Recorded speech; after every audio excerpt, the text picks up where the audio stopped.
नमस्कार. घरगुती स्वयंपाकघरामध्ये तुम्हा सर्वांचं खूप खूप खूप मनापासून स्वागत. आज अतिशय टेम्प्टिंग अशी आपण डिश बघत आहोत, टोमॅटो राईस. तर इथे तुम्ही बघू शकता आपला टोमॅटो राईस छान असा तयार झालेला आहे.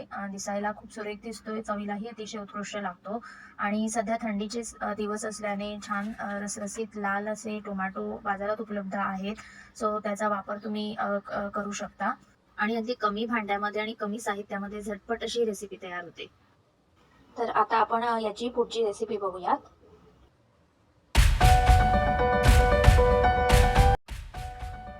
तरी राईस बनवण्यासाठी मी इथे बासमती तांदूळ वापरलेला आहे. 1 वाटी बासमती तांदूळ मी इथे घेतलेला आहे. हा स्वच्छ धुवून एक अर्धा तास आपल्याला भिजत ठेवायचा आहे. तुमच्याकडे बासमती तांदूळ नसेल तर तुम्ही आपला साधा जो तांदूळ असतो तो देखील वापरू शकता. आता ह्या अर्धा तास मी हा राईस छान भिजवून घेते आणि पुढचं आपलं जे साहित्य आहे ते मी तुम्हाला इथे दाखवते. इथे मी एक कांदा घेतलेला आहे अगदी बारीक चिरून.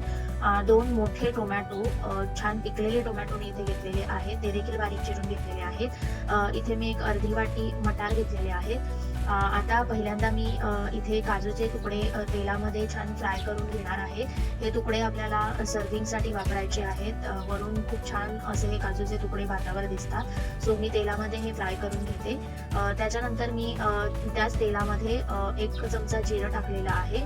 आल्याचा तुकडा अर्धा इंच घेतलेला आहे, तो टाकलेला आहे आणि 1 हिरवी मिरची 2 तुकडे करून मी ह्या तेलावर परतून घेणार आहे. हे छान परतल्यानंतर आपल्याला इथे कांदा घ्यायचा आहे. तो कांदा मी तेलावर छान परतून घेणार आहे. कांदा छान गुलाबी असा परतून झाला की आपण ह्याच्यामध्ये बाकीचे जे आपलं साहित्य आहे ते टाकणार आहोत.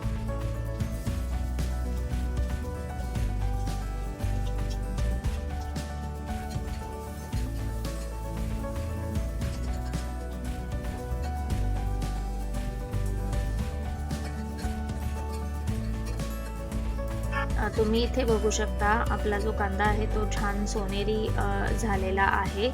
आता आपण याच्यामध्ये जो टोमॅटो चिरून घेतला होता तो टोमॅटो टाकूयात आणि हे जे सगळे जे जिन्नस आहेत ते छान मिक्स करून घेऊया.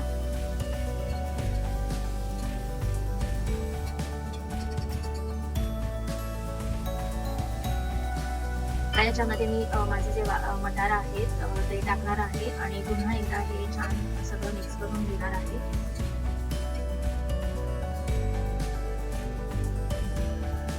चवीपुरतं मीठ इथे आपल्याला टाकायचं आहे आणि मी इथे पावभाजी मसाला वापरलेला आहे. सो 2 टीस्पून पावभाजी मसाला मी याच्यामध्ये ॲड करते. तसेच मी इथे किचन किंग मसाल्याचा देखील वापर केलेला आहे. सो किचन किंग मसाला मी इथे घालणार आहे 1 टेबलस्पून आणि पुन्हा एकदा हे सगळे जे जिन्नस आहेत ते मी छान मिक्स करून घेणार आहे.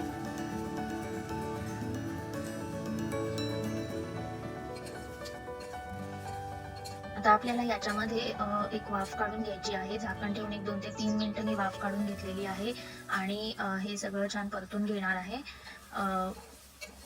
तुम्ही बघू शकता हे जे मिश्रण आहे ते छान मी परतून घेतलेलं आहे. आता आपण जो तांदूळ भिजवत ठेवला होता तो काढून घ्यायचा, त्यातलं पाणी काढून घेऊन तो तांदूळ ह्याच्यामध्ये घालायचा आहे आणि हे जे सगळे मसाले आहेत, ज्या सगळ्या भाज्या आहेत त्या आता आपल्या तांदळाला छान कोट करून घ्यायच्या आहेत.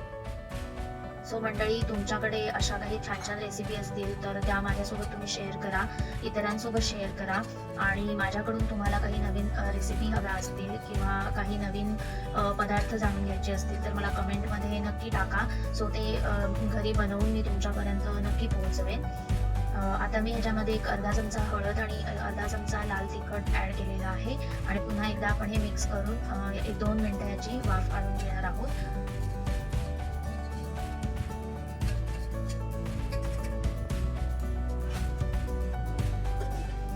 मी 1 वाटी बासमती राईस वापरला होता. सो त्याच वाटीने मी पाण्याचा मेजरमेंट घेते आहे. मी 1-1.5 वाटी पाणी ह्याच्यामध्ये वापरलेलं आहे. जास्त पाणी मी वापरणार नाही आहे कारण आपला जो भात आहे तो छान सळसळीत झाला पाहिजे.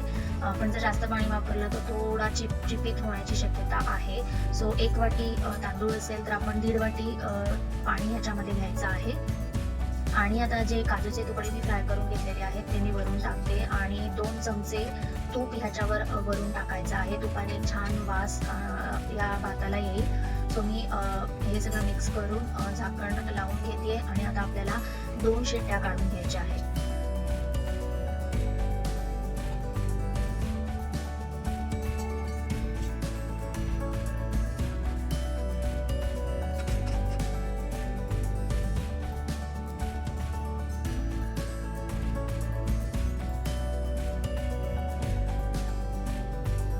हे मी माझा जो भात आहे तो छान तयार झालेला आहे. 2 शिट्ट्या काढून एक 10-15 मिनिटांनी मी हा कुकर उघडते. तुम्ही बघू शकता आपला जो राईस आहे, टोमॅटो राईस आहे, तो अगदी मस्त असा सळसळीत असा तयार झालेला आहे. आता हा आपण एका सर्विंग प्लेटमध्ये काढून घेऊया.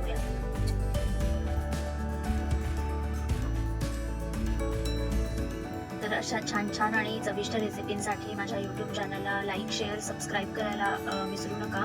आणि माझा व्हिडिओ शेवटपर्यंत पाहिल्याबद्दल तुम्हा सर्वांचे मी खूप खूप आभारी आहे. तसेच मी ह्या रेसिपींचं एक फेसबुक पेज पण तयार केलेला आहे, घरगुती स्वयंपाकघर या नावाने. माझ्या पेजला नक्की व्हिजिट करा आणि माझं पेज फॉलो करा. आपण भेटूया आपल्या पुढच्या रेसिपीमध्ये. तोपर्यंत धन्यवाद.